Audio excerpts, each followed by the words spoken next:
Hello students, myself Lake Narbal. Today in this part of the chapter 6 life processes we will discussing about the ATP. Let's start our topic ATP. ATP adenosine triphosphate is the full form of the ATP. तो इसकी full form के बारे में हमने पीछे भी discuss किया था और ये भी हमने जो है पिछले पार्ट के अंदर जो डिस्कस किया था कि इसको जो है एनर्जी करेंसी के नाम से भी जाना जाता है सेल की और बॉडी की। तो मतलब ये जो है पूरी बॉडी के सेल्स को जो है एनर्जी प्रोवाइड करता है ये एटीपी। अब इसके बारे में हम डिटेल में थोड़ा सा दिया गया है जिसके बारे में पता होना चाहिए। ATP is the energy currency for most cellular processes. तो जितनी भी सेलुलर प्रोसेसेस हैं उसके लिए ये जो है एनर्जी करेंसी की तरह काम करता है। The energy release during the process of respiration is used to make an ATP molecule from ADP and inorganic phosphate. अब ये एटीपी जो है बनता कैसे है? Energy release during the process of respiration, जो एनर्जी रिलीज होगी रेस्पिरेशन की प्रोसेस के दौरान, is use to make the ATP, उस एनर्जी का यूज किया जाता है एटीपी को बनाने के लिए। From ADP and inorganic phosphate, तो एडीपी और इनऑर्गेनिक फॉस्फेट से बनता है ATP.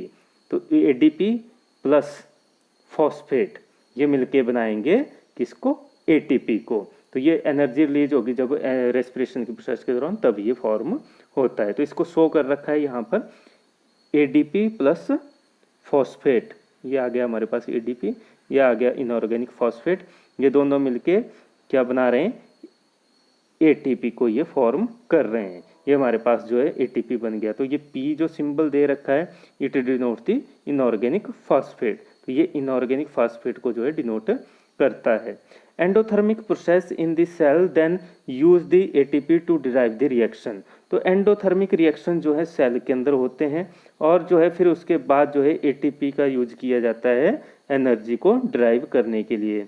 Then use this ATP to derive the reaction, तो मतलब इस एटीपी का यूज किया जाता है जो रिएक्शन जो है सेल के अंदर होगा। तो एंडोथर्मिक प्रोसेस के द्वारा ये सारा चलता है। When the terminal phosphate linkage in ATP is broken using water, अब ये बात की गई है कि जो टर्मिनल फॉस्फेट है लिंकेज है, तो टर्मिनल फॉस्फेट की लिंकेज को जब तोड़ा जाएगा एटीपी की यूज करके, किसका? वाटर का यूज करके, the energy equivalent to 30.5 kilo joule per mole is released. अब बात की गई है कि जो टर्मिनल फॉस्फेट जो रहता है, टर्मिनल पोजीशन पे जो फॉस्फेट जुड़ा होता है एटीपी के अंदर, जब उसको जो है तोड़ा जाता है वाटर का यूज करके, तो उसके कारण जो एनर्जी रिलीज होती है तो वो होती है equivalent to 30.5 kilo joule per मोल। तो इतनी एनर्जी जो है उसके टूटने से रिलीज होगी। तो ये इसके बारे में बता रहे। तो मतलब एटीपी का जो टर्मिनल फॉस्फेट जब एक टूटा, एक टर्मिनल फॉस्फेट जब टूटने के बाद जो है 30.5 किलो जूल पर मोल एनर्जी जो है रिलीज होती है। Think of how a battery can provide energy for many different kind of usage.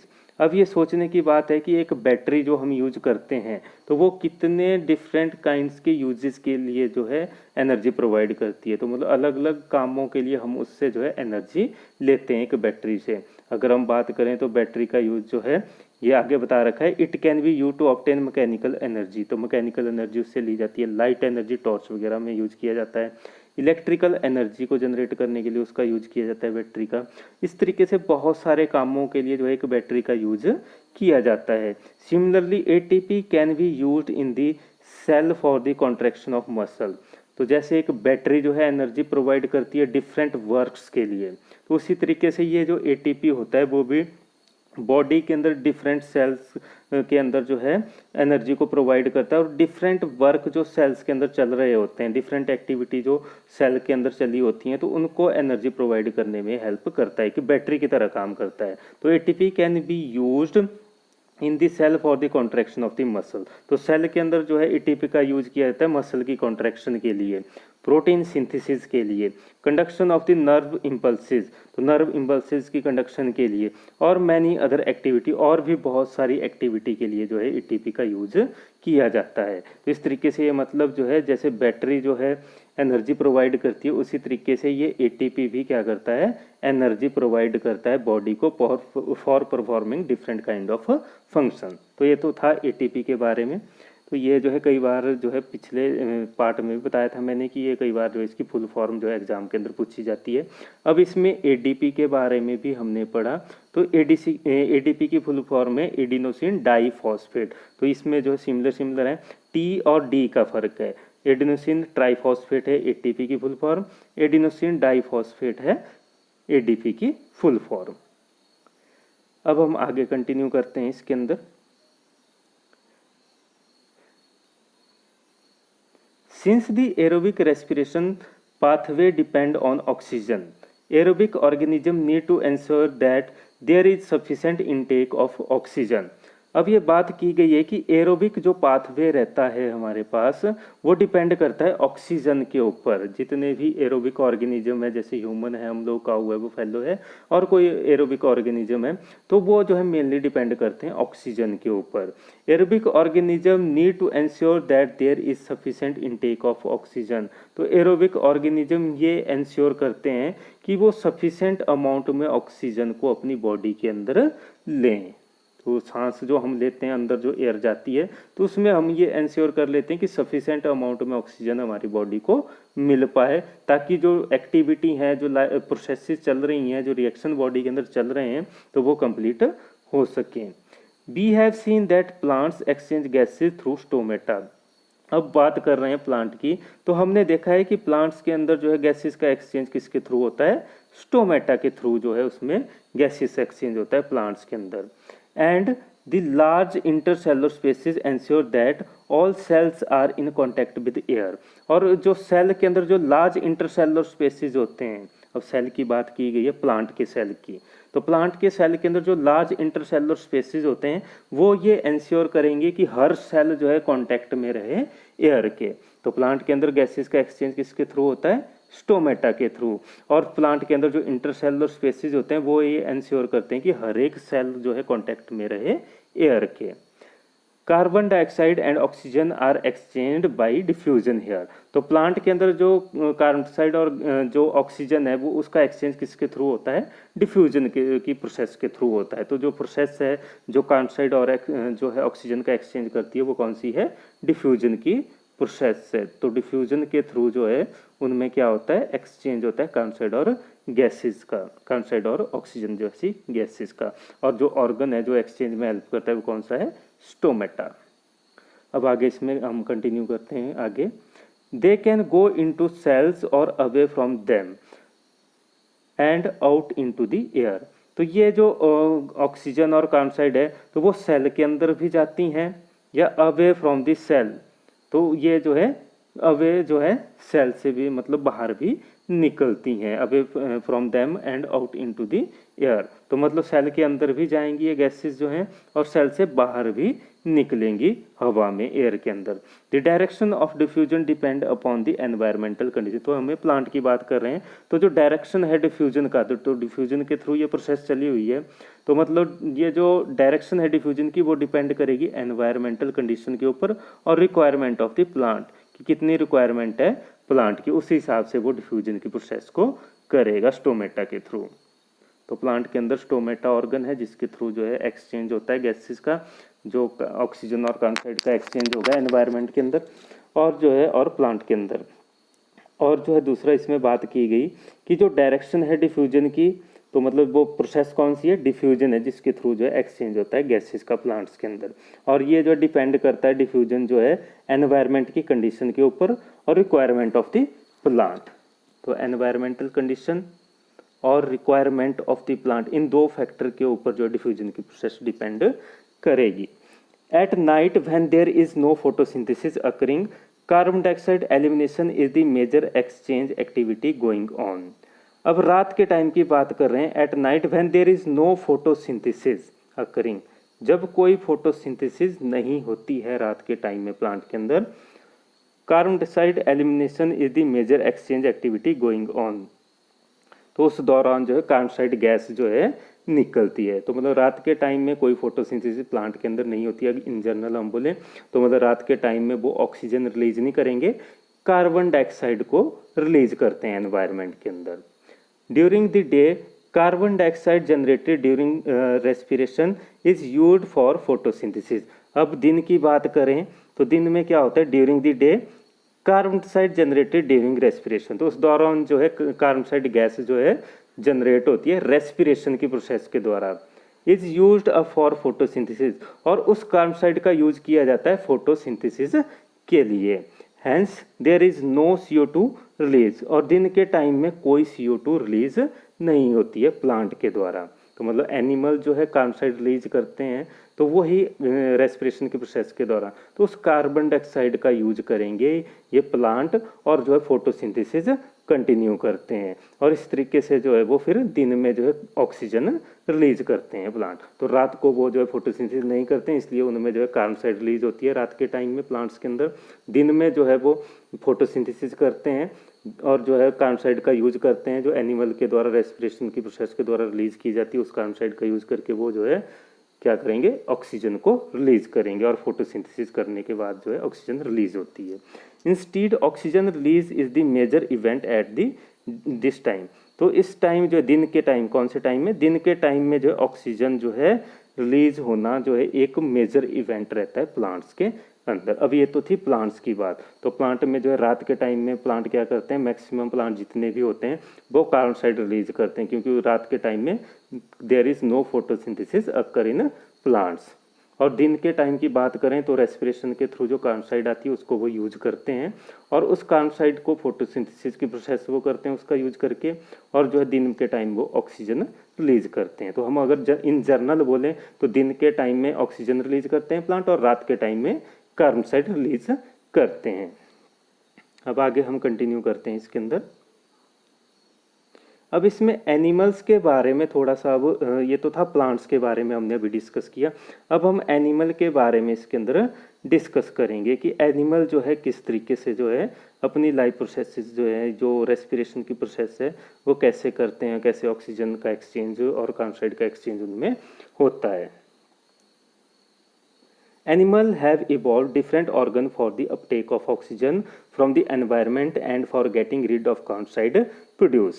अभी बात की गई कि एनिमल में जो है डिफरेंट ऑर्गन जो है डेवलप होते हैं, किस काम के लिए, ऑक्सीजन को जो है लेने के लिए और कार्बन डाइऑक्साइड को छोड़ने के लिए जो है वो अलग अलग ऑर्गन का यूज करते हैं एनिमल जो है। तो एनिमल जो है ये अडेप्ट होते हैं कि उनमें जो है ऑक्सीजन को अंदर ले जाने के लिए अलग ऑर्गन होगा, और जो है कार्बन डाइऑक्साइड को एनवायरनमेंट में रिलीज करने के लिए एक अलग ऑर्गन काम करता है। तो उनमें ऑर्गन डेवलप होते हैं इस फंक्शन के लिए। आगे है terrestrial animal can breathe oxygen in the atmosphere. अब बात की गई है terrestrial animal. Terrestrial animal means जो ग्राउंड के ऊपर प्रेजेंट होते हैं, जमीन के ऊपर जो होते हैं, तो उनकी बात की गई है। तो टेरेस्ट्रियल एनिमल जो है ब्रीथ करते हैं ऑक्सीजन को, एटमॉस्फेयर से हवा लेते हैं। हम भी टेरेस्ट्रियल एनिमल्स के अंदर आते हैं, तो हम एटमॉस्फेयर के अंदर जो एयर है, ऑक्सीजन है, उसका यूज करते हैं। But animal that live in water, अब एक्वेटिक एनिमल की बात की गई है जो पानी के अंदर रहते हैं, need to use oxygen dissolve in water. तो वो क्या करते हैं, ऑक्सीजन जो वाटर के अंदर डिजॉल्व होती है उसका यूज करते हैं। अब इसमें एक एक्टिविटी बताई गई है, अब उसके बारे में कर लेते हैं। एक्टिविटी 6.6 है, observe fish in an aquarium. अब जो है फिश को जो है एक्वेरियम के अंदर देखना है। They open and close their mouth and the gill slits और the operculum which cover the gill slit. तो वो क्या करती हैं, अपना जो है मुंह ओपन करती हैं, कभी क्लोज करती हैं, एंड द गिल स्लिट्स, और अपने गिल स्लिट्स को भी जो है ओपन और क्लोज करती रहती हैं, और दी ओपरेकुलम which cover the Gill slit. तो गिल स्लिट के ऊपर एक कवरिंग जैसी होती है जिसको ओपरेकुलम बोलते हैं, तो उसको भी ओपन और क्लोज करती रहती हैं। Behind their eyes also open and close. तो मतलब ये जो है गिल स्लिट्स उनकी आंखों के पीछे की तरफ को होते हैं, तो ये उनको ओपन और क्लोज करती रहती हैं। Are the timing of the opening and closing of the mouth and gill slit coordinated in some manner. अब ये बात की गई है माउथ और गिल स्लिट्स की जो ओपनिंग और क्लोजिंग की जो टाइमिंग होती है, क्या वो जो है कोऑर्डिनेट होती है, मतलब एक साथ काम करती है, इस तरीके से काम करती है कि जब माउथ खुलेगा तभी वो गिल स्लिट्स भी ओपन होंगे, और जब माउथ क्लोज होगा तभी वो गिल स्लिट्स भी क्लोज होंगे। क्या ये जो कोऑर्डिनेट होती है? यस, ये जो है कोऑर्डिनेट रहती है, एक कोऑर्डिनेटेड मैनर में काम करती है। Count the number and times the fish open and close its mouth in a minute. तो मतलब उस फिश को जो है ऑब्जर्व करना है एक्वेरियम की, और ये काउंट करना है कि 1 मिनट में वो अपना माउथ कितनी बार ओपन और क्लोज कर रही है। Compare this to the number of times you breathe in and out in a minute, और उसको कंपेयर करना है कि 1 मिनट में आप कितनी बार अंदर और बाहर सांस ले और छोड़ रहे हो, तो उसको कंपेयर करना है उसके साथ। ये एक्टिविटी है। तो आपको कहीं अगर एक्वेरियम आपके आसपास किसी पड़ोसी के पास है या आपके अपने घर में है, तो उससे ये चीज़ जो है ऑब्जर्व कर सकते हो आप। अब इसमें आगे जो है इसी एक्टिविटी का कंक्लूजन भी थोड़ा सा इन्होंने बता रखा है। तो इसका रिजल्ट ये बताने की कोशिश की गई है कि जो फिश है वो वाटर से जो है अपनी ऑक्सीजन लेती है, और उसको ज़्यादा मेहनत करनी पड़ती है क्योंकि उसमें डिजॉल्व ऑक्सीजन होती है वाटर के अंदर, तो उसको जो है सांस लेने के लिए ज़्यादा मेहनत करनी पड़ती है, ज़्यादा एफर्ट लगाने पड़ते हैं as compare to human being. अब इसमें आगे हम कंटिन्यू करते हैं। Since the amount of dissolved oxygen is fairly low compared to the amount of oxygen in the air, तो जो अमाउंट होता है डिजॉल्व ऑक्सीजन का वो फेयरली लो होता है।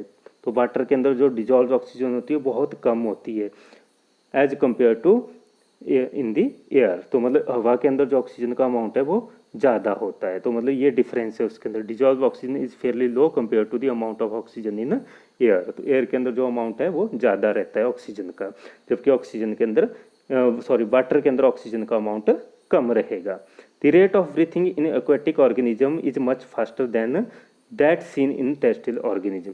इसी कारण से जो रेट ऑफ ब्रीथिंग, ये कंपेयर करने के लिए क्यों बोला था कि कितनी बार वो अपना 1 मिनट में मुंह बंद और खुला और ओपन कर रही है, तो मतलब खुला कर रही है और जो है बंद कर रही है, ओपन और क्लोज कर रही है अपने माउथ को। तो उस चीज़ को क्यों बोला था, यही चीज़ कंपेयर करने के लिए कि वो कितने जो है फास्ट जो है ब्रीथ करती है और ह्यूमन जो है या टेरेस्ट्रियल ऑर्गेनिज्म किस तरीके से ब्रीथ करते हैं, इस चीज़ को समझने के लिए। तो ये जो है कंक्लूजन में बता दिया गया है कि rate of breathing in aquatic organism is much faster. तो रेट ऑफ ब्रीथिंग जो है इन एक्वेटिक ऑर्गेनिज्म में बहुत फास्ट रहता है then that seen in the terrestrial organism, जबकि जो टेरेस्ट्रियल ऑर्गेनिज्म है उनमें स्लो रहता है as compare to aquatic organism. Fishes take in water through their mouth and force it past the gills where the dissolve oxygen is taken up by the blood.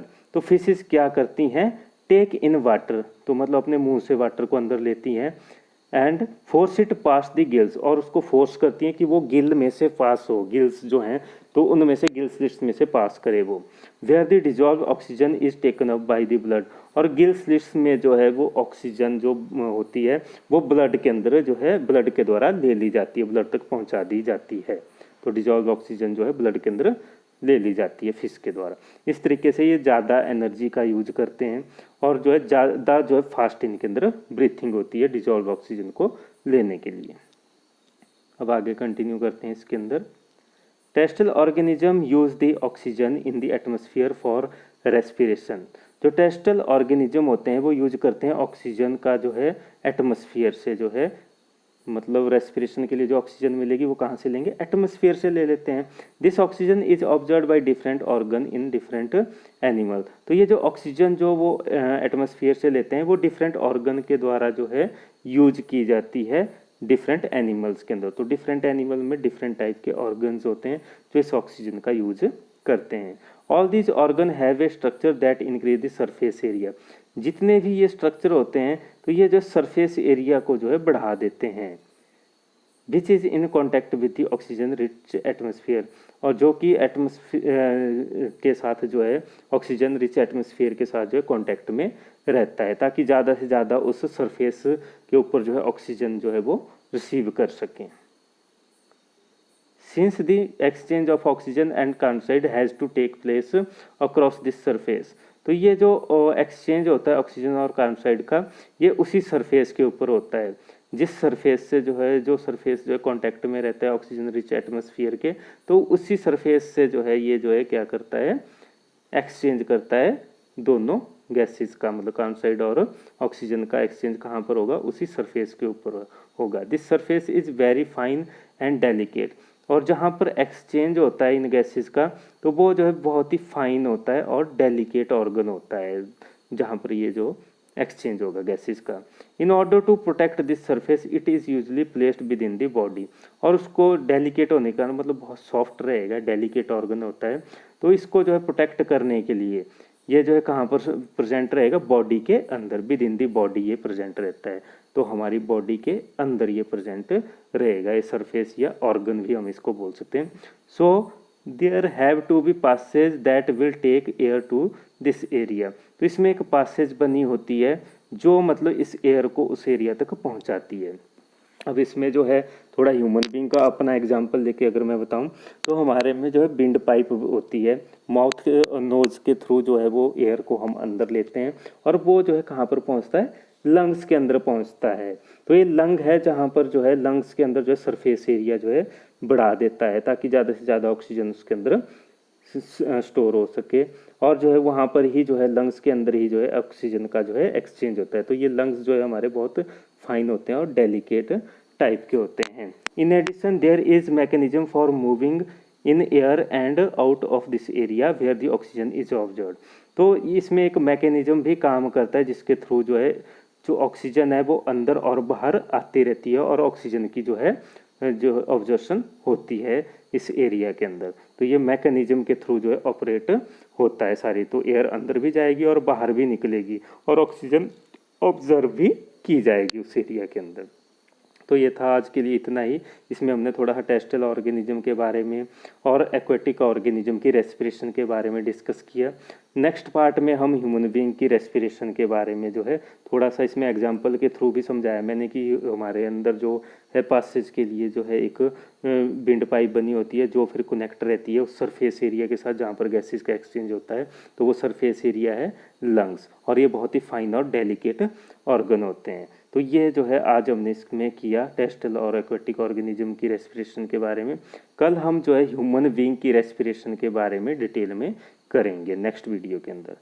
That's all in this video, thank you.